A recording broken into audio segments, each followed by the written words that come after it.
Muchas gracias por estar tiempo con nosotros aquí hoy para este tercer panel. Y el tema que nos ocupa es la peletización o la utilización de biomasa, especialmente la peletización de biomasa para alimentación animal. Un tema que está desarrollándose, que ha crecido, que ha estado moviéndose, por lo menos en Colombia, de manera importante. Hay ya varias plantas trabajando, tenemos aquí algunos de las personas, de los dueños de esas plantas que compartirán algunas de sus experiencias luego con nosotros.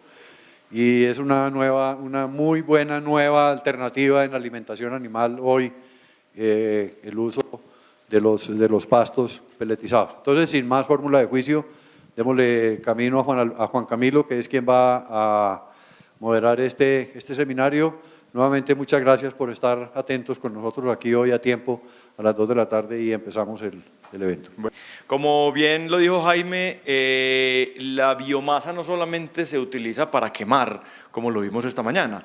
De hecho, biomasa es masa biológica, y la masa biológica se utiliza también en la alimentación animal, que es el tema que nos atañe en este momento.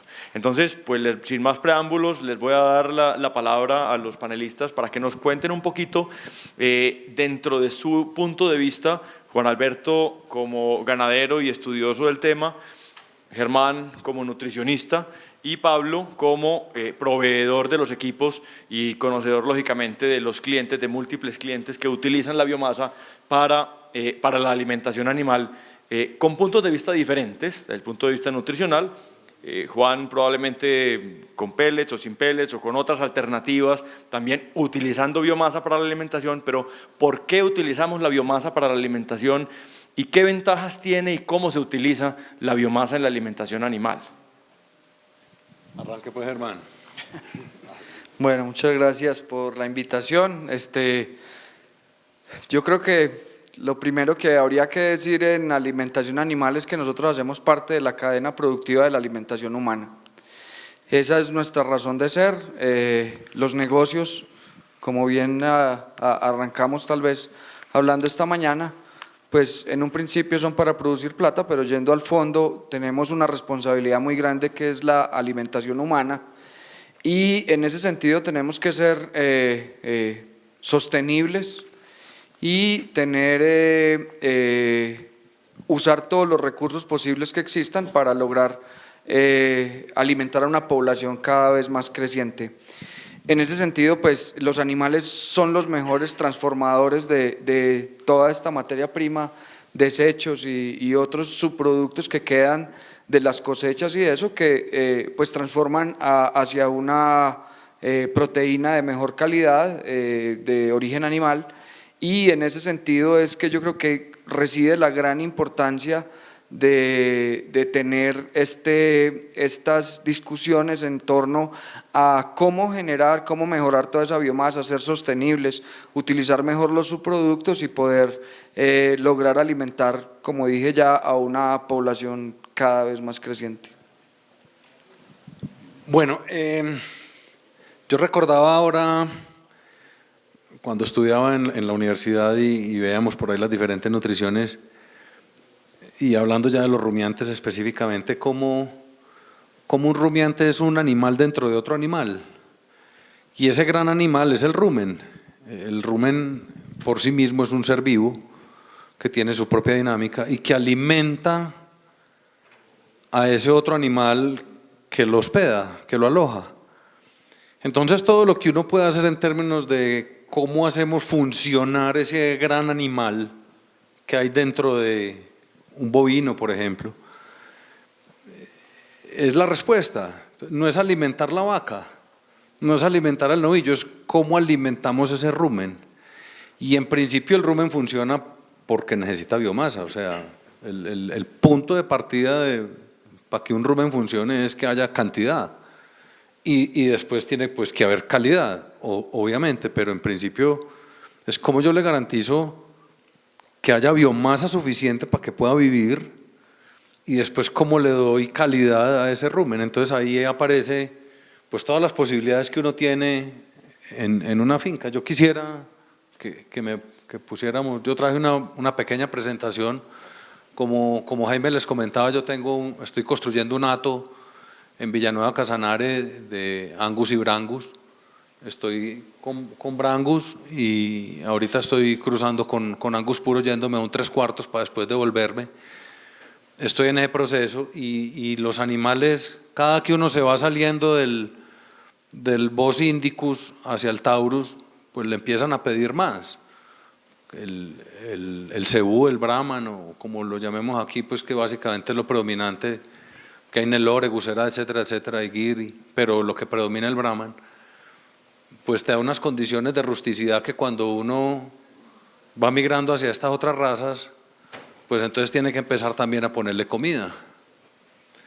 Y bueno, hemos trabajado, ahí ven el miquito, que es el que nos distingue allá. En principio creemos que para uno tener una explotación sostenible tiene que cuidar lo que ya hay.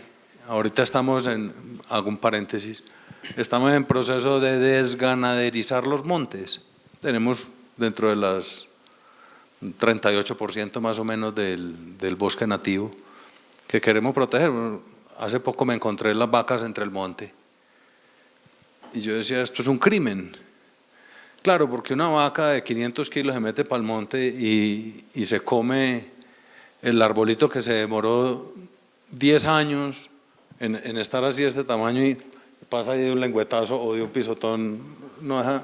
Entonces pues tiene uno que recurrir a otras fuentes de biomasa, porque los montes son unas fuentes bien interesantes de biomasa cuando uno tiene ganado. Y los que están aquí saben que cuando uno está pasando trabajo en el verano, pues lo que hacen todos los ganaderos es abrir los montes. Y el ganado come en los montes y sale gordito de los montes, sale a tomar agua y vuelve para el monte. Entonces cuando uno quiere salirse del monte y necesita mantener, además de los pastos, fuentes de alimentación, pues aparecen alternativas, peles grandes, los bloques nutricionales. Los bloques multinutricionales, pues yo no me los inventé, eso está inventado hace rato, comercialmente y artesanalmente, y encuentra uno de todo. Entonces, yo les quiero comentar un poquito la experiencia que estamos teniendo nosotros con los bloques multinutricionales en pequeño, pero validado técnicamente. Algunas de las características que los hacen bien interesantes es que se pueden producir fácilmente, porque son muy versátiles y pues utilizan materias primas que aquí en Colombia, en términos de biomasa, por ejemplo, la melaza está altamente disponible, la usan ustedes todos los días en las fábricas en cantidades industriales, pero también está disponible para el productor pequeño que en un momento dado, mediano, que necesita una fuente también de nutrición para poder vehiculizar. Yo creo que la melaza es un buen vehículo. Tiene unos nutrientes interesantes, pero es un buen vehículo. Está el agua, sí, dependiendo de qué tanta melaza use uno en los bloques necesita más o menos agua. Yo uso agua, poquito, ahorita les cuento para qué. Cal viva, cuando entra uno a YouTube hay gente que habla de cemento. El cemento es un exabrupto en nutrición animal, o sea, sí, peligroso diría yo, ¿no? Entonces tiene uno el recurso a la cal viva, que se consigue en cualquier pueblo, en las ferreterías. Entonces ahí llevamos 3 cosas fáciles, melaza, agua y cal. Y de ahí para adelante lo que uno le quiere echar. Unas mejores que otras, unas que endurecen más que otras. Nosotros estamos en una zona donde hay palma, entonces hay palmiste. Y el palmiste en esas zonas pues es barato, porque todavía no tiene mucho componente de flete. ¿A cómo está el palmiste aquí ya en Bogotá? 350, 400 por el kilo. A 500 en otra zona. Bueno, uno todavía tiene, ahorita vamos a ver los costos por ahí del palmiste que nosotros tenemos allá, pues barato, ¿cierto? Barato. Ahí hay de varias clases, hay unos dependiendo de dónde venga, hay unos con más humedad, con menos humedad, con más grasa, con menos grasa. Nosotros, yo particularmente uso uno que consigo ahí en la zona que es alto en grasa. Aprieta bien el bloque, da muy buena dureza y la dureza en los bloques es un factor importante. Porque si el bloque le sale a uno blandito y se lo pone uno a unas vacas como unas que tengo yo allá que llamo Julián y la Morocha y tal, pues esas vacas entre ellas dos se comen un bloque en una tarde. y pues no es la idea tampoco. Entonces la dureza es un elemento fundamental, lo da la cal y lo dan las fuentes que uno use. Y ahí hay múltiples posibilidades, está en la fuente fibrosa, está en la fuente energéticas, está la urea. Yo siempre le tengo por ahí reserva a la urea porque uno no sabe eso. La teoría dice que hasta ciertos niveles, pero es que uno ver una vaca dueña del potrero que se pega a darle al bloque y que es capaz de sacarle con los dientes tajada al bloque y uno dice, wow, y eso se me fue la mano en urea, de pronto, ¿qué le va a hacer a esa vaca? Puede que no la mate, pero de pronto le jode por ahí la reproducción. Devuélveme un segundito. Devuélveme. No tanto, eso, por ahí.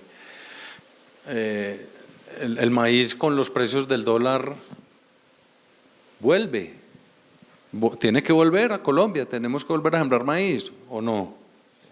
Ya, ahorita los contingentes se acabaron, ya se acabaron los contingentes de maíz. Entonces todo lo que el maíz que les va a entrar a las fábricas viene con arancel, y al venir con arancel sube el concentrado, y al subir el concentrado pues sube el pollo y sube el huevo, y entonces se vuelve atractivo volver a producir maíz en Colombia. Y del maíz nos queda un elemento interesante que es la tusa. La tusa, Jaime el otro día hablando con él me decía, se parece bastante al maíz, pues se tiene que parecer, pues además de donde se agarra. Claro, tendrá otras propiedades y fibra y tal, pero es un elemento interesante también que se puede pensar en términos de biomasa en procesos de industrialización, de utilización. Conversábamos ahora con Germán la gallinaza, no pollinaza, la gallinaza. La gallinaza es y ha sido una fuente muy interesante. Lo que pasa es que con todos estos temas de las vacas locas y del riesgo sanitario, es un tema complejo y pues está regulado el ICA y tienen razón. Uno lo hace calladito por allá con su propia gallinacita y sabiendo que las gallinas están aliviadas y que no viene… Pero es una posibilidad interesante. Y ya vienen los bloques también como una posibilidad para uno vehiculizar minerales. Y ya pues los otros, que es fácil, pásame la diapositiva, requiere, pues yo tengo una mezcladorcita de cemento, es mejor que mezclar a pala, pesa, estivas, medias canecas, palas, bueno, todo lo que uno necesita para producir un bloque artesanalmente.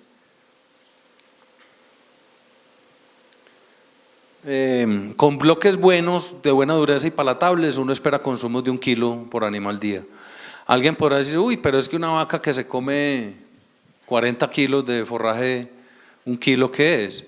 1 kilo es la posibilidad de uno poder poner a funcionar ese rumen, que es lo que uno al final quiere. Como yo le doy comida a unas braquiarias humidícolas del 9%, del 8% de proteína,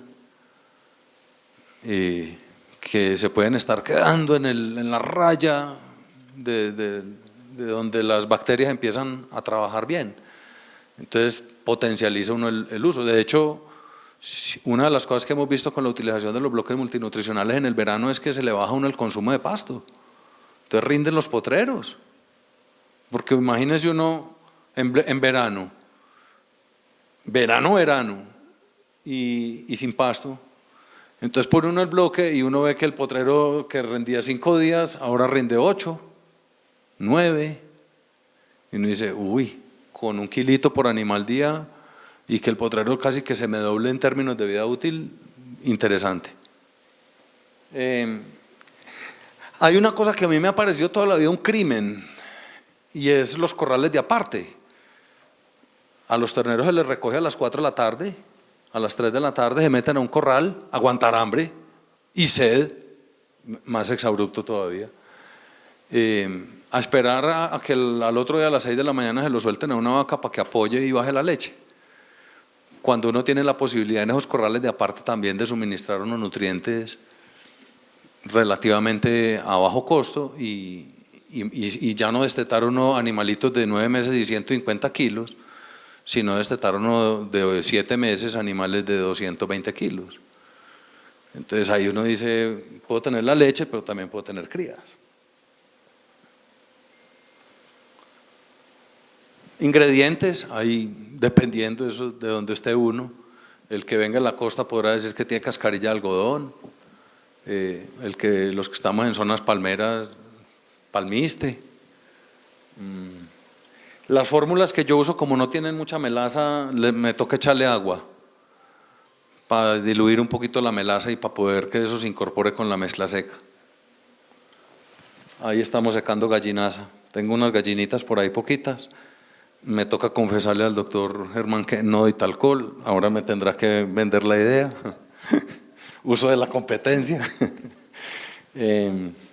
La yuca, digamos, eje importante que algo también por lo que estamos aquí sentados es, la yuca tiene muchas posibilidades, uno le lee a la yuca y la ve en los platos y en las fincas, pero además utilizada. Entonces, uno cosecha la yuca y la mitad de la yuca que uno cosecha sale delgadita, sale fibrosa, y entonces la botamos, no, pues ¿cómo la vamos a botar? No es que es comida. Como les digo yo, a esa también hubo que echarle abono y también hubo que pagarle de hierba, entonces hay que usarla. Entonces podemos usar la yuca procesada artesanalmente, picada a machete y con una picapastos. Después de que eso le baja un poquito la humedad, yo la boto a la picapasto y mire lo que queda, ahí se ve en la foto, ¿vea? Y después la paso por una zarandita y sale otra cosa distinta. Entonces ya queda una materia prima que le reemplazó una harina de arroz y ya sabemos pues cuánto es una harina de arroz. Ahí también está al lado en el bulto.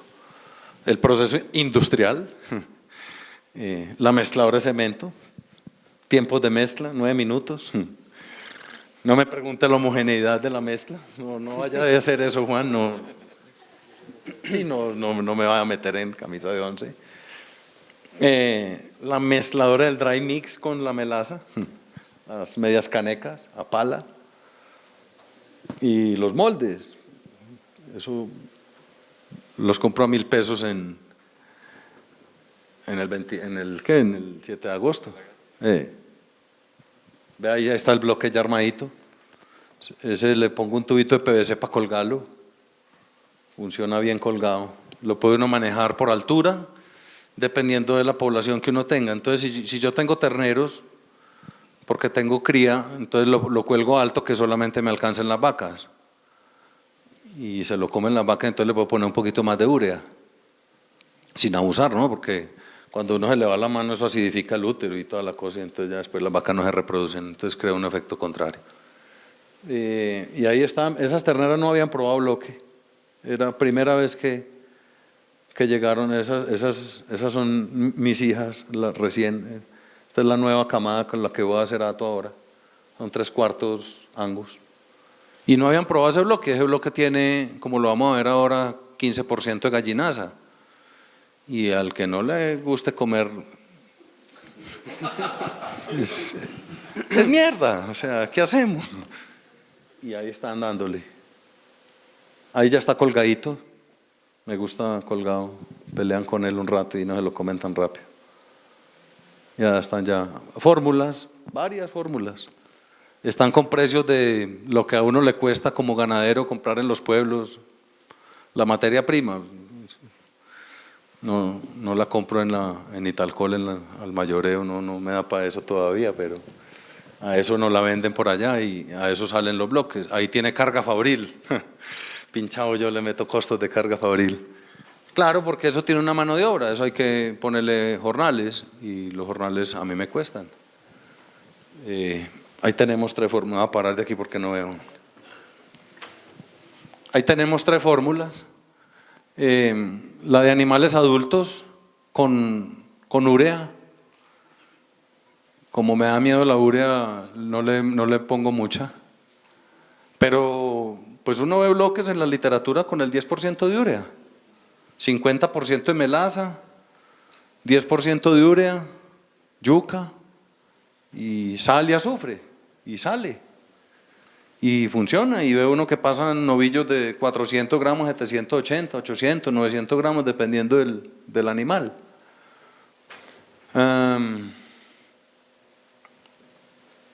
Palmiste, Ese palmiste alto aprieta bien, da buena dureza al bloque. Por ahí desarrollamos una formulita para unos terneros no rumiantes, para los de la parte. Hacemos bloquecitos de 5 kilos. Y pues ese sí es exquisito, porque eso tiene torte de soya, tiene lactorreemplazador, pues, es que son bebés, son no rumiantes.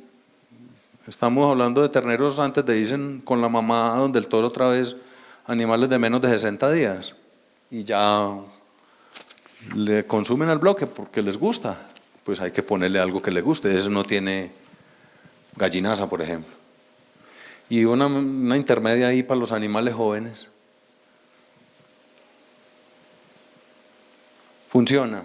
Los bloques son una alternativa interesante, barata, fácil de hacer. Que lo ve uno en ganaderías grandes, sí, hay muchos reportes, estaba viendo ahorita todos los reportes que hay en la costa atlántica, que hay tanta yuca. Es que la yuca uno con entre 25 y 40 toneladas por hectárea de producción se vuelve muy atractiva, porque es que es una cantidad de biomasa y además no solamente son las raíces, la hoja y los tallos frescos, la parte aérea fresca, lo que llaman la parte aérea fresca, que ve uno en la literatura, que es distinto a lo que es ya la parte fibrosa baja donde está la semilla de la yuca. Entonces esa combinación de raíz con parte aérea fresca te aumenta la proteína, porque la yuca como tal 4% de proteína, no tiene más, pero ya cuando uno le mete la parte aérea que tiene 18-19% de proteína, ya le da a uno una mezclita interesante. Entonces ahí también uno puede aprovechar esa biomasa en términos de forraje. Muy bien, muchas gracias, Juan. Muy interesante el tema. Vamos a escuchar un poco a Pablo Aguilar de Amanduscal sobre su experiencia con gente que utiliza la biomasa, pero ya a nivel, digamos, con otros objetivos, que es ya el peletizado de ciertas materias primas, incluso porque entiendo y de lo que hemos visto, el peletizado sobre todo de fibras es de monoproductos o una que otra mezcla para hacer los llamados suplementos o complementos en la alimentación y para hacer alimentos específicos, por ejemplo, como los caballos, que es lo que más tenemos en el país, por ejemplo. Bueno, sí, en términos biomasa, como veíamos aquí, existe mucha, bueno, todo lo que viene de la naturaleza es bio. El primer uso que se le debe de hacer a esta biomasa es precisamente la nutrición, ¿sí? El término biomasa significa tener a disposición de energética la biomasa, ¿sí? Energética quiere decir tanto para quemar, energía calorífica, como también energía nutricional. Y que, bueno, de manera primordial es lo que se utiliza, ¿no? El tener las semillas para la alimentación animal o para la alimentación de nosotros mismos. Aquí es donde hay que ir y analizar, bueno, qué son los tipos de biomasas. Hay diferentes materias, cada materia tiene un cierto valor nutricional. Obviamente maíz, soya, todos esos materiales son muy conocidos en lo que es la alimentación animal. Cuando escuchamos de plantas peletizadoras de alimentos, hablamos de ese tipo de materiales normalmente, ¿sí? No nos vamos mucho, bueno, yo lo veo así, ¿no? Tenemos las plantas peletizadoras de los monogástricos, digámoslo así, que son basados en las semillas, los maíces, soya, esas biomasas de alto valor nutricional que se van a procesar para alimentación de pollos, alimentación de cerdos, y algunos núcleos nutritivos que se utilizan para adicionar a los bovinos, a los caballos. Estos normalmente se proporcionan en forma de pellet. Eso ya es una práctica muy conocida. Y eso es lo que es de ahí de donde nosotros venimos, Amanduscal, de la pelletización del alimento. Y luego tenemos la pelletización de los restos de biomasa fibrosa, que ahí empiezo yo a preguntarme, bueno, tengo este material de sobra, ¿tiene valor nutricional sobrante? ¿Vale la pena pelletizarlo para hacer un alimento, un complemento? Normalmente para los bovinos, como mencionabas tú, ahí ya es un alimento que va a complementar, dar fibra al rumen, ¿ok? Y ahí de repente la gente dice, bueno, lo quiero para quemar, porque son toneladas y toneladas. En un principio uno dice, bueno, para quemar muchas veces no tiene un valor realmente calorífico, o tiene un valor bueno calorífico, pero estoy hablando de un proceso industrial, ¿sí? Entonces, no es poner el material al sol y hacer experimentos. Estoy hablando de querer pelletizar 2.000, 3.000, 5.000 toneladas o más. Entonces, ya necesito toda una maquinaria y equipo que me vaya a procesar ese alimento o ese combustible. Si lo veo como combustible, de repente ya no va a ser redituable. Entonces me voy por la primera opción, que es cuál es el valor nutricional que puede tener esa biomasa para yo poderla comercializar como un valor nutritivo a una cierta especie animal. Ahí es donde ya empieza a hacerse todavía más interesante, ¿sí? Entonces, en el primer momento lo que decimos, tienes que ver qué tipo de materiales tienes y si tiene algún valor nutritivo residual que tú puedas comercializar, o algún elemento como la gallinaza o la pollinaza, ¿sí? En México se utiliza bastante la pollinaza para alimentación de los rumiantes. Pero bueno, no es el único elemento que se mezcla en las dietas. Como tú lo mencionabas, es una cierta cantidad. Hay restricciones obviamente sanitarias que dicen no puedo yo mover un material de tal área a la otra área por la cuestión de la fiebre aviar, por ejemplo, muy popular que hubo hace algunos años.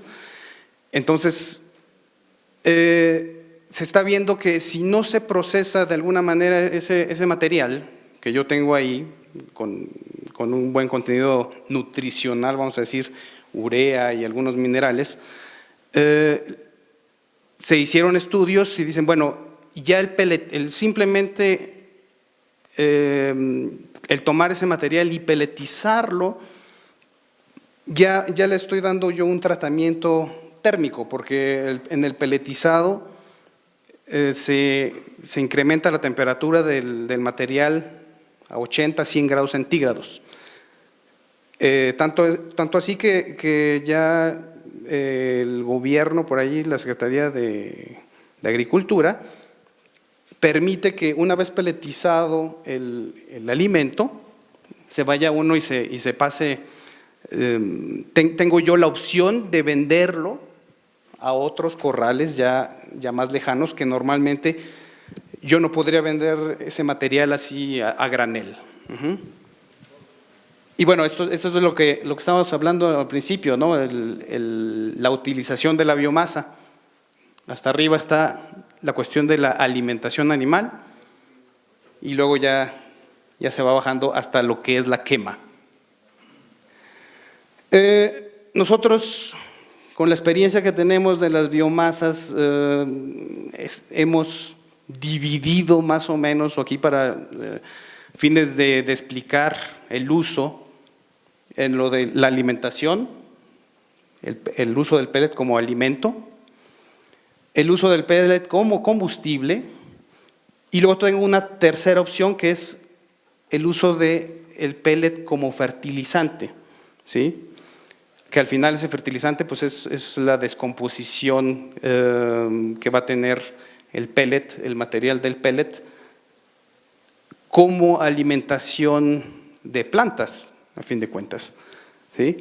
Y ese es también un punto interesante, por ejemplo, para esos residuos que hablábamos de urea, de gallinaza, pollinaza, que dices tú, bueno, si no lo puedo utilizar yo como alimentación animal por restricciones higiénicas, etcétera, está la opción de darle un valor agregado para yo mezclarlo con algunos otros nutrientes para las plantas y venderlo como abono o fertilizante orgánico, ¿sí? Que se paga bastante bien, puesto que bueno, hay un mercado bastante grande ahora en Europa y como mucha gente ya se ha dado cuenta aquí en Latinoamérica, la cuestión de tener en el supermercado un sello que diga biológico ya aumenta un 10-20%, una lechuga, una zanahoria, una manzana. Entonces, aquí es donde hay que ampliar más o menos el panorama y ver, ok, cuáles son las opciones, cuál es mi material, qué cantidades son las que yo tengo a disposición, y si yo puedo entonces con esas cantidades invertir en un procesamiento industrializado. Lo óptimo es obviamente preguntarle a la gente que conoce el tema de nutrición animal, que conoce el tema de nutrición de plantas, y decir, mira, esas formulaciones que tenemos por ahí dan tales y cuales resultados, aquí están. Nosotros como industriales, como fabricantes de maquinaria y como CAL, eso es lo que nos gusta. Nos gusta que venga la gente y diga, aquí tengo yo este material, ahí ya he hecho algunos análisis y tengo buenos resultados en alimentación animal o en uso de combustible o en uso de alimentación de las plantas. Y nosotros vamos a venir y proponer un cierto proceso específicamente diseñado al cliente, ¿sí? Es de lo que se trata. ¿Por qué? Porque en cada país se tienen distintos productos, distintas materias primas, entonces yo no puedo llegar con la gente y decirle, mira, pues esta es la línea de peletizado y si me das, vamos a meter ahí tu material y vamos a ver si sacan pellets o no. Yo tengo que decirle, bueno, hay que prepararlo, hay que mezclarlo, qué propiedades tiene de aglomeraciones, todas esas formulaciones, cada uno de los elementos y cómo interactúa en esos elementos al juntarlos yo, desde la mezcla, es decir, es fácil de mezclar, es difícil de mezclar, se separa, hay una separación de esa mezcla, simplemente al pasarlos de un depósito al otro, eso es muy común, y por eso ahí es donde entra la cuestión del pelletizado. Lo que yo quiero tener al final es un pellet que me da esa formulación que yo estoy pues también pagando, ¿sí? Muchas veces al experto, a que me diga, esto es lo que necesitan sus animales, con estas materias primas, para que tenga un buen desarrollo. Bueno, no sé si tienes un poco, para lo que es el proceso, ahí hay alguna foto más adelante. Bueno, aquí podemos ver los dos tipos de pelletizado más comunes que existen. Las prensas de matriz anular, algunos de ustedes las conocerán de lo que son la fabricación de alimentos balanceados, ¿sí? Y lo que son nuestras prensas, nuestra especialidad, que son las prensas de matriz plana, ¿sí? Donde yo tengo, la diferencia es que esta prensa de matriz anular básicamente es un anillo y las perforaciones están en lo que es el perímetro exterior. El material va a ir cayendo en lo que es el centro de ese anillo, la matriz es la que gira y bueno, el alimento va saliendo en la periférica, en la periferia de esa matriz. En la prensa de matriz plana, el alimento cae por gravedad sobre el disco y yo tengo rodillos que van a estar presionando el alimento a través de lo que son los canales del pellet. Cae por gravedad otra vez a la parte de abajo, ahí tengo unas cuchillas, corta y sale el pellet. Si das un poco más. Aquí está un poco más detallado lo del pelletizado. Esto es lo más común que existe para el pelletizado de harinas, ¿sí? Aquí las harinas es muy común tener este tipo de prensas, pues manejan velocidades bastante altas. El material que se pelletiza es muy fino, ¿sí? Se trata previamente un acondicionamiento mediante vapor y luego ya lo que hace la prensa pues es prensar. Pablo, en alimentación animal tenemos bueno, el panel está compuesto de gente de muy diversas industrias. Hay un decir, digamos, en la industria de los cereales, que los rechazos o las sobras son las que van para la alimentación animal.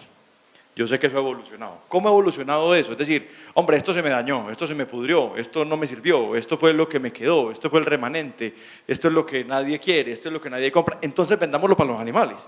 Entonces, echémoslo para las fábricas de concentrado, que eso se los da a los animales. ¿Eso es cierto? ¿Eso no es cierto? ¿Eso ha evolucionado? ¿Qué conceptos tienen ustedes sobre eso? Pues yo quería, por eso tal vez la intervención que hice fue muy corta, porque yo quería que ustedes dos dijeran dos cosas muy importantes, y una es el costo, ¿cierto? Y la otra es que sea industrializada. Existen muchísimas materias primas. Hay un decir que no sé si existe en los demás países, pero cuando a las personas se les derraman mucho los líquidos en la mesa, se dice que se le derrama hasta un banano. Eso tiene una razón real, y es que el banano tiene el 93-92% de agua y la leche tiene también el 92-93% de agua. Entonces, materias primas como estas son de una altísima calidad, se podrían usar muy bien en cerdos pequeños, en animales muy pequeños. Sin embargo, no se usan pues porque secarlos es impráctico. Y entonces aquí viene el tema de costo-beneficio para el productor, que tiene que existir, y tiene que haber un tema de industrialización, que es el tema del que adolece en algunos casos el uso de ese tipo de biomasa para nosotros como industrialización grande. Para que entiendan más o menos el tema, existe un tema que es el costo y es muy restrictivo en el caso de nutrición. Básicamente, tal vez también lo han tocado los dos, y es que cuando se habla de nutrición o de formulación, siempre se habla de formulación a mínimo costo. Siempre tiene que haber una formulación a mínimo costo. Eso no significa que entre más barato mejor, significa que el costo-beneficio compense ese costo, compense el beneficio que se va a obtener, incluso aunque la fórmula sea un poco más cara. Pero entonces existen 5 restricciones básicas: la composición de la materia prima, que la dijeron los dos. Tal vez urea se puede usar en unas cantidades, pero tiene una restricción que puede producir envenenamiento. Y esa composición de la materia prima no es solo de unas materias primas que no son nobles, que consideramos más noble el maíz, la torta de soya, pero cuando hablamos de países industrializados usan dietas maíz-torta. Colombia no es ese caso, y tal vez Juan Camilo, como jefe de producción o ingeniero, lo sufrió bastante, porque aquí las dietas, el 80% de las materias primas en Colombia son importadas y usamos una altísima proporción de subproductos, tal vez no en fórmulas de pollo, pero en fórmulas de cerdos hay inclusiones altísimas, en postura también del 25% de subproductos, lo que los extranjeros consideran cuando uno habla de nutrición con personas de otras latitudes, pues están hablando es de inclusiones de subproductos del 15% e incluyen en ese porcentaje las materias primas de origen animal. Nosotros no, nosotros decimos solo lo que es vegetal y hablamos de inclusiones del 25%. Porque para nosotros el costo es muy restrictivo, pero tenemos en cuenta esa composición nutricional. Hay miles de materias primas, hay gente que habla de secar lombriz, también tiene como 90% de humedad y secar eso es una locura, aunque sea una proteína de muy buena calidad.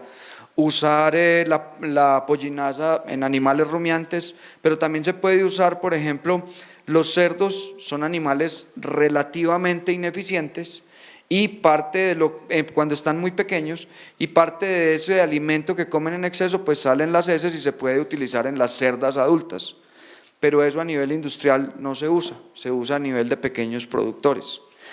Entonces un limitante grande es la industrialización de todos esos subproductos. Otra restricción existe es pues, la nutrición del animal, el requerimiento que tenga el animal, y la inclusión de máximos y mínimos de esa materia prima. No podemos hacer que una gallina de la noche a la mañana se vuelva rumiante y pueda comer un montón de fibra, aunque son unas vacas completas cuando están en el campo, se acaban el pasto, pero aunque digieren bien la fibra, no tienen la capacidad de digestión de un rumiante. Entonces eso va a limitar la inclusión. Otra restricción que existe en nutrición es la disponibilidad de la materia prima. Puede que una materia prima sea muy buena, pero no puede estar en suficientes cantidades, puede llamarse una harina de sangre, podemos hablar de palmistes, no se producen en tanta cantidad como uno quisiera. Y hay una muy importante en nutrición, que es el costo de la materia prima. Y a eso es lo que nos limita, siempre, y tal vez Juan Camilo también es testigo, que nos ofrecían muchísimas veces o nos han ofrecido en la industria banano, harina de moringa, harina de no sé qué, 1000 cosas que a la hora de ver el costo reflejado, entonces decimos sí, maíz, muy buena materia prima, altos niveles de energía, banano, excelente materia prima, pero la secada de eso es una locura y no hay un proceso industrial en el país que de verdad haga que el costo de eso sea viable al usarlo en nutrición.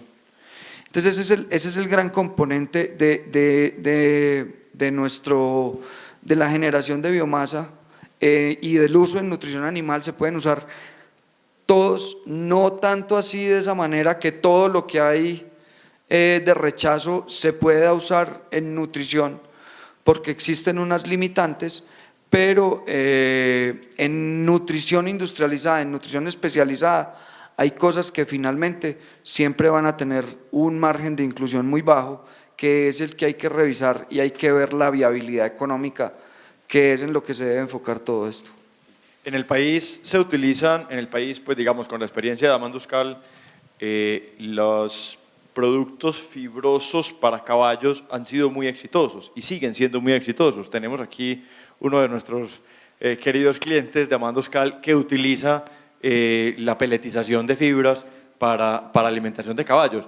Si nos quiere contar en un momentico eso de qué se trata, o sea, ¿por qué es exitosa la peletización de ciertos materiales en el mercado de la alimentación de los equinos? El hombre se llama Libardo Mejía, y Libardo tiene una industria, una planta muy grande de peletización de biomasa, peletización de pasto cultivado. O sea, estamos hablando de, perdón Libardo que lo estoy introduciendo hermano a usted, pasto cultivado. La diferencia es que uno puede hablar que en los potreros hay dos tipos de potreros: el potrero donde uno le suelta a las vacas y las vacas se comen la hierbita que está ahí, pero hay otros potreros donde las vacas nunca llegan, se siembra el pasto, se cultiva el pasto, se recoge el día que el agrónomo o que el nutricionista nos dice que está en el máximo punto de proteína, se lleva una planta, se peletiza, Libardo lo peletiza y se lo manda para los caballos, y él nos va a contar cómo es. Buenas tardes. El proceso es muy sencillo. Yo recolecto tamo de arroz o pasto de Angleton, depende en el tiempo que esté la cosecha en la zona. Lo recojo por medio de enfardadoras. Entonces al agricultor se le hace muy fácil porque yo llego a un acuerdo con muchos de ellos a 70-30 o a 20-80, que significa que yo recojo, enfardo el pasto y les dejo el 20% a ellos.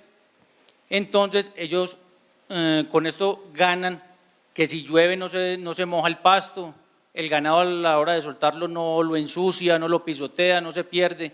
Entonces yo lo recojo, me lo llevo a la planta y peletizo. ¿Cómo lo peletizo? Con las plantas amanduscal, hago una mezcla con melaza, aglutino y lo produzco en sacos, lo saco al comercio en sacos y lo vendo normal. Y ha dado mucho resultado en las caballerizas. Ahora, por ejemplo, en esta época, ya que tanto fenómeno, que el niño, que una cosa, que la otra, lo han utilizado mucho para las ganaderías. Entonces, está teniendo muy buena acogida. Bueno, Muy bien. Me le voy a saltar aquí a Juan porque es que hoy a la hora del almuerzo tuvimos una intervención muy interesante. Disculpen que estamos, como se trata de un conversatorio y esto es una cosa más o menos informal. Leopoldo nos presentó con la gente, estaba Juan Alberto y estaba también la gente de Italcol, nos hicieron una presentación muy interesante que yo quiero compartir con ustedes, no me quiero quedar con ella en mi cabeza únicamente, porque sé que hay mucha gente que puede estar interesado, y es el uso de unos productos muy nuevos, muy novedosos, extraídos de la primera fuente primaria de donde nació la vida. ¿Alguien sabe dónde nació la vida? ¿Dónde nació la vida? ¿Dónde nació la vida? En el mar. En el mar. En el mar está la fuente de la vida. Leopoldo tiene en su compañía, tiene una compañía muy interesante en la que haciendo uso de la extracción de las salmueras y de lo que está contenido en el agua de mar, que no es solamente el agua para irnos a bañar a Miami, pues tan rico allá en las playas, sino que además tiene un montón de nutrientes, extraen una serie de nutrientes que me parece muy interesante, que son complemento y ayuda. Estamos en el panel de alimentación de animales y entonces vale la pena que él nos muestre muy brevemente, haga una intervención muy brevemente de su producto y de sus características, porque es algo que en realidad es muy novedoso y el objetivo de este evento justamente es presentarles a ustedes novedades y cosas interesantes que puedan ser del interés del todo más que la charla académica. Entonces me los voy a volar a ustedes, caballeros, durante unos minutos y le voy a dar la palabra a Leopoldo. La vida comenzó en el mar y evidentemente la vida sigue ahí y hacia allá vamos. Los ríos todos mueren en el mar y toda la materia orgánica que llega al mar evidentemente sigue creando vida. Planteándome una solución de qué hacer con los ácidos húmicos de los ríos de aguas negras, que son, como ustedes saben, como los que tienen ustedes en los llanos, que son afluentes del Orinoco o del Amazonas. Ahí sacaba yo sustancias húmicas para las tierras, pero necesitaba añadirle minerales. De ahí la idea de sacar los minerales de la fuente inextinguible que es el océano. El océano no solamente es una fuente inextinguible de minerales, sino que muchas veces creemos que el agua de mar es simplemente agua y cloruro de sodio, y realmente estamos muy equivocados. El agua de mar es vida, y la vida está en cada gota. Lo que nosotros extraemos con nuestra tecnología SelectMin es una fracción de minerales de esa sopa orgánica que existe en el mar y que nosotros al restringirla por la vía de nuestra tecnología sacamos adicionalmente agua fresca y una salmuera. En otras palabras, el agua de mar queda completamente utilizada en 100% de manera de que es un ciclo cerrado y no se devuelve al mar. Si quisiéramos devolverla al mar, pues sería un problema de costo, sería simplemente devolverla y en ese caso estaríamos mejor que cualquier planta de mineralización porque ellos devuelven al mar unas aguas de alta temperatura. Nosotros hemos utilizado en cierta forma el concentrado que llamamos Mineralis, inicialmente para las aves, esencialmente las ponedoras y los pollos de cría o engorda. Y hacia eso nos hemos concentrado inicialmente, pero el producto no tiene por qué estar exclusivamente utilizado para ese fin. De hecho, sirve para puercos, sirve para ganado, en forma de un slurry o una especie de emulsión, es como la concentramos nosotros para tratar de evitarnos el costo adicional de secarlo, que pudiera ser afortunado para algunos, pero nosotros creemos que al hacer esto estamos matando el 50% de la actividad biológica que ahí existe y al hacerlo estaríamos compitiendo con los minerales inorgánicos que existen normalmente en cualquier lugar de la Tierra y que es lo que normalmente le damos. Esos minerales quedan quelatados orgánicamente en toda y cada una de esas fracciones de los fito y los zooplasmas, fito y zooplancton que está asociado al agua y que no se ve bajo ninguna circunstancia, salvo que nosotros utilicemos algunos elementos especiales de microscopía electrónica. Desafortunadamente, pues, no, aquí en Máster tenemos problemas y no hay manera de sacar el asunto. Pero lo interesante es que sepamos que esta tecnología está aquí para quedarse en Colombia y en otros sitios, que estamos buscando gente que quiera producirlo aquí en el país. Queremos replicar esta tecnología como lo hemos venido haciendo en otros lugares. Estamos ahorita en Panamá, yo comencé en Venezuela, pero ustedes saben por qué yo estoy aquí ahorita. Desafortunadamente estoy aquí porque en mi país me exilaron de alguna manera. Quiero decirles que ese material no solamente saca agua fresca, sino que esa salmuera se puede utilizar para infinidades de usos. Adicionalmente hay una variante de la misma tecnología que nos permite sacar un ingrediente de minerales cosméticos para la cosmética, para la industria cosmética. De manera que la idea sería que en diferentes lugares del mundo esto pudiera replicarse.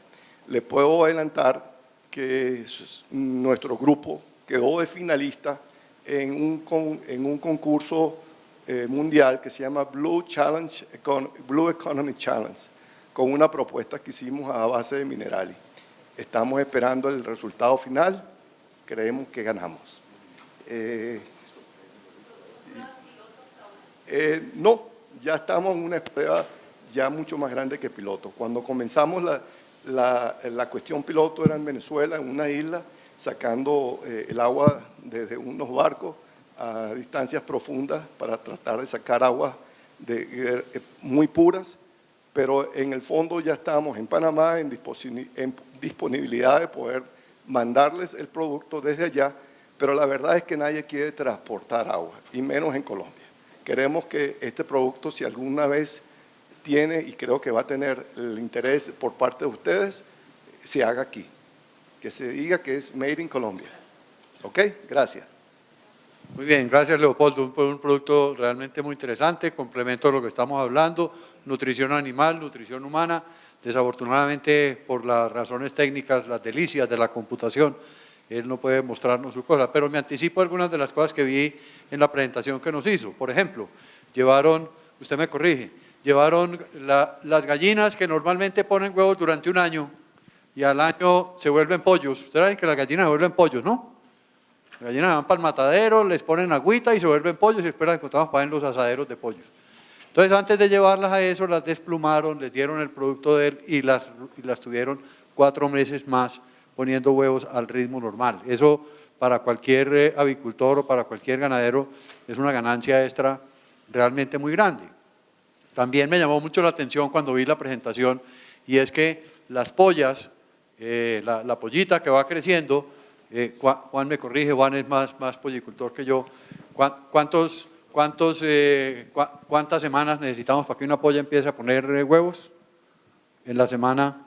Deberían de estar a las 18 semanas, Deberían, pero están entre 20 y 22 semanas. Cuando usaron el producto de Leopoldo en las dietas, realmente empezaron, como dicen los genetistas, a trabajar a las 8 semanas, a las 18 semanas. Y a las 18 semanas empezó una postura en un nivel, no en el nivel creciente que estamos acostumbrados, sino en un nivel de una vez alto, muy interesante. Y como lo decían ahí en la conversa, oiga, 3 semanas, 3 semanas, alimentando las gallinas a punta de concentrado, sin recibir nada, eso vale mucha plata. Entonces, cualquier día, cualquier semana que uno logre anticiparle al sistema productivo y cualquier semana que logre ganarle después, cuando ya se supone que terminó, es realmente una ganancia de mucha plata. Leopoldo va a estar con nosotros y su gente va a estar con nosotros aquí el resto del tiempo, de manera que para quienes tienen interés en este tema, ellos están aquí disponibles para ustedes. No les quito más tiempo al foro y usted siga con el foro, hágame el favor. Siga por aquí. Bueno, nada, muchas gracias. Yo diría que eso sí es biomasa, pues eso es realmente biomasa en toda su expresión, de manera que, muchas gracias, está, digamos que cabe perfectamente dentro de lo que estamos conversando. Entonces, eso también responde un poquito a la pregunta que yo estaba haciendo ahorita. La alimentación animal no se hace con basura, ¿cierto?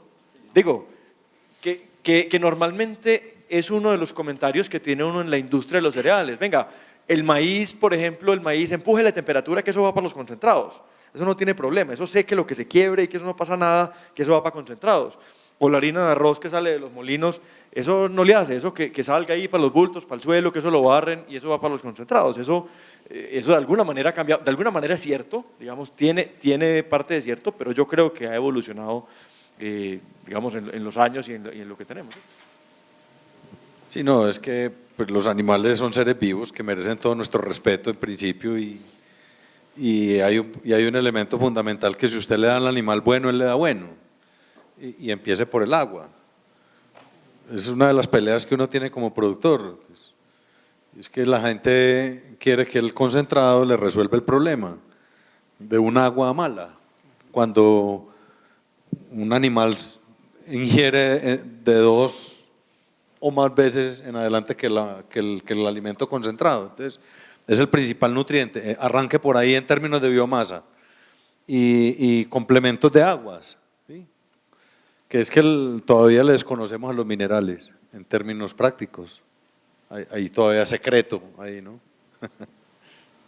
Secreto, le voy a contar algo que sorprende mucho en la industria y es, hoy en día existen unos equipos que se llaman NIR, de espectro cercano y simplemente hacen pasar un haz de luz por la materia prima y pues refleja una curva característica de esa materia prima y pues en esos equipos ya se puede tener al día, al momento, la característica, la composición nutricional exacta de los alimentos en términos de energía, proteína, aminoácidos, digestibilidad de esos aminoácidos.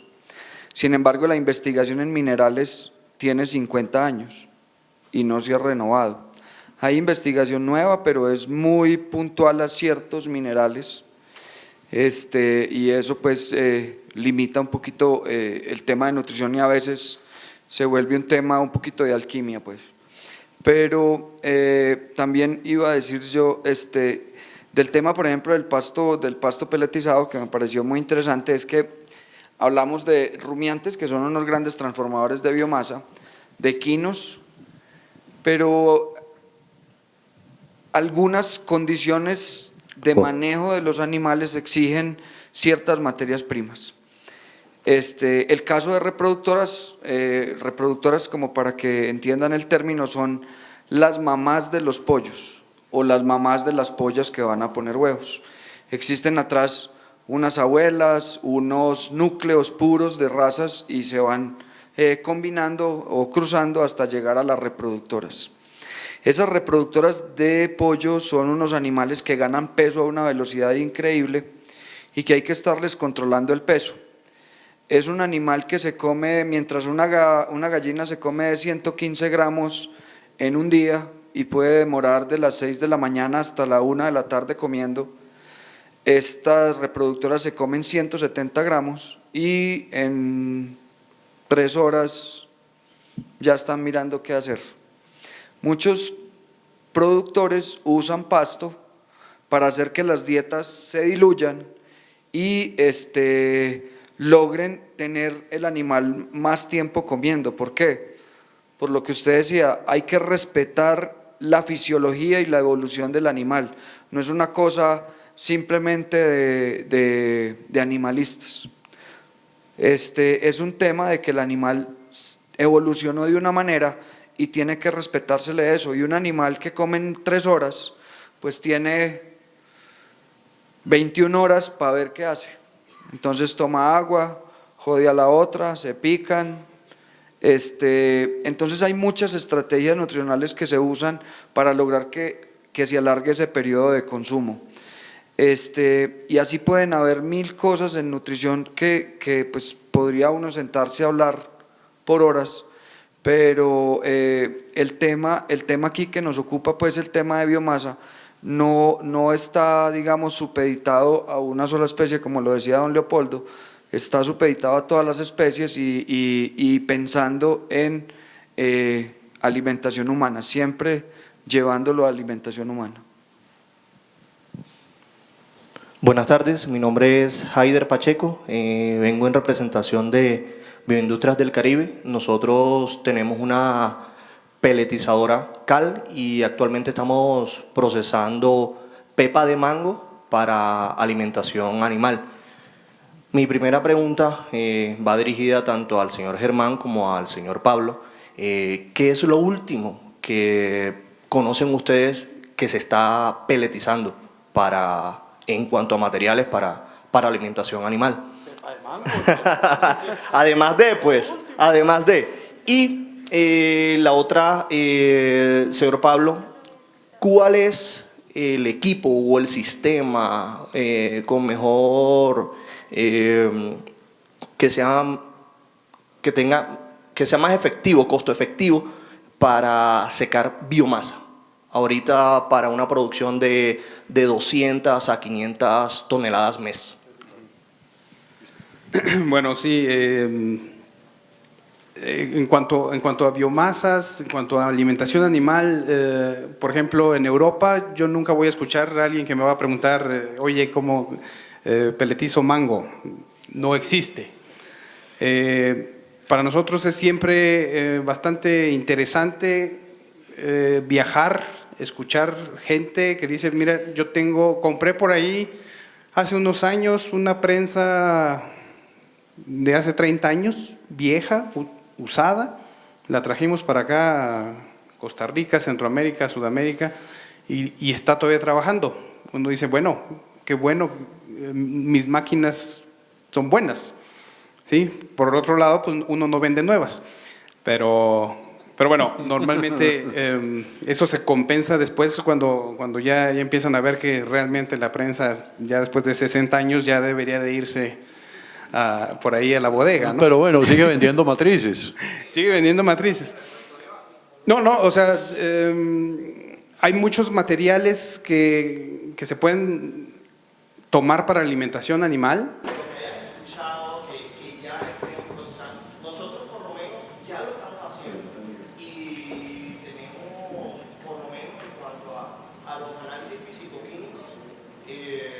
Muy buen resultado, no sí, como alimento completo, pero sí complementario. No, claro. Esos alimentos complementarios son muy importantes. Saber que se tiene un uso también para ese tipo de residuos, porque al final las pepas son residuos y es a lo que yo iba con la cuestión de ver de qué pasos, qué procesos yo tengo que tomar para llegar al pellet, ¿sí? Hay que secar, sí, hay que secar, y ese es un proceso bastante costoso, que obviamente si yo tengo una cantidad muy pequeña de material a secar, no voy a invertir en un secador de no sé cuántos millones para unos cuantos kilos. Ahí ya empiezo yo a pelear un poco con qué cantidades de material tengo yo disponibles. Y luego ya nos vamos a hablar de qué tecnologías hay, ¿sí? Puedo secar lentamente, tengo alguna fuente de energía disponible dentro de mi planta, porque hay muchas plantas, bueno, yo lo vi, por ejemplo, ahora en Costa Rica, es una procesadora de jugos de naranja y de piña, tienen ahí vapor, tienen agua caliente, y bueno, teniendo algunas fuentes de energía, ya sea calorífica o eléctrica, yo puedo aprovecharlas para intentar utilizarlas en un proceso secundario de peletización o de secado. Eso es lo más óptimo. Desafortunadamente no pasa en todos los procesos o en todas las plantas. En cuanto al secado de mango, por aquí ya también hay algunas ideas en Colombia de hacerlo y sí funciona. Obviamente a nosotros nos interesa como CAL ver cómo podemos igual ayudarles a ustedes a optimizar un poco por ahí ese proceso y con mucho gusto lo podríamos ver. Ahora, secado, nosotros manejamos secadoras de cinta que manejan agua caliente o vapor. Y la alternativa pues son las secadoras de tambor rotativo, ¿sí? Manejan temperaturas más grandes y bueno, la fuente de calentamiento puede ser diésel, gas, algunos combustibles fósiles, que a veces por la cuestión ecológica uno dice, bueno, es mejor si yo puedo aprovechar alguna cuestión de biomasa para yo quemar esos restos o parte de mis restos. Uno los proceso como alimento y uno los utilizo para generar el calor. Eso es una buena manera de utilizar esa biomasa. De hecho, la peletización o el objetivo de la peletización no es más que el acondicionamiento de un material que ya se ha escogido por sus características nutricionales y los beneficios que tenga para poderlo conservar, transportar y dosificar de manera correcta. Y ya cuando estamos en granjas o estamos en fincas, para que el consumo de los animales sea mucho más eficiente, más rápido y sobre todo que cada animal coma lo mismo. Para los que no están muy digamos, familiarizados con el pellet no es más que una pastilla. Cuando usted se toma una droga, pues el médico le habría podido decir, tómese 0.2 gramos de acetaminofén.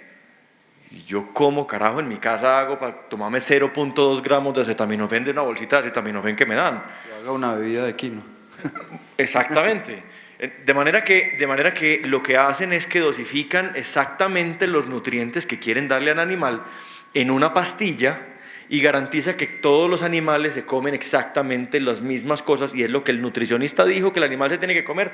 Cada animal come exactamente lo mismo, no unos. Cuando tenemos alimentos en harinas o alimentos simplemente mezclados, pues hay animales que comen maíz, el otro animal come arroz, el otro animal se come la fibra, entonces no tienen unos rendimientos exactamente iguales que cuando comen en pellets. De manera que, ¿cuál es la última materia prima? Y bien lo decía Jaime, la pepa de mango.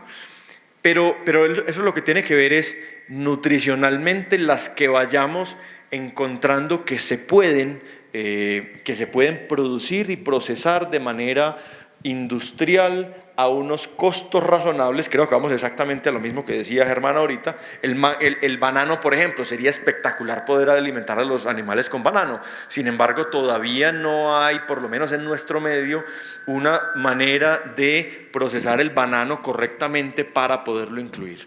Si ya empezamos a tener, por ejemplo, ¿por qué pueden empezar hoy a peletizar pepa de mango? Porque ya hay pepa de mango en cantidades importantes, acopiadas en un solo sitio, digamos, se resuelven una serie de problemas que antes, pues que no estaban resueltos. Si los mangos estaban regados durante hectáreas y kilómetros cuadrados, pues no había cómo recogerlos y peletizarlos. Así fuera lo mejor del mundo nutricionalmente. De manera que en la medida que se van resolviendo esos pequeños problemas, esos pequeños, digamos, esos grandes inventos, esos grandes pasos que ya habían estado estudiados, pueden ser pueden ser realidad. En el tema pues de nutrición, digamos que tal vez lo hablábamos también con Juan Camilo, hay una limitante ya en nutrición especializada, y es que es complicado empezar o sea, el desarrollo de toda la parte nutricional y la composición nutricional tiene que estar a cargo de quien produce. Hay un montón de guías nutricionales, un montón de tablas nutricionales, pero no están esas materias primas que son muy atípicas y son muy regionales.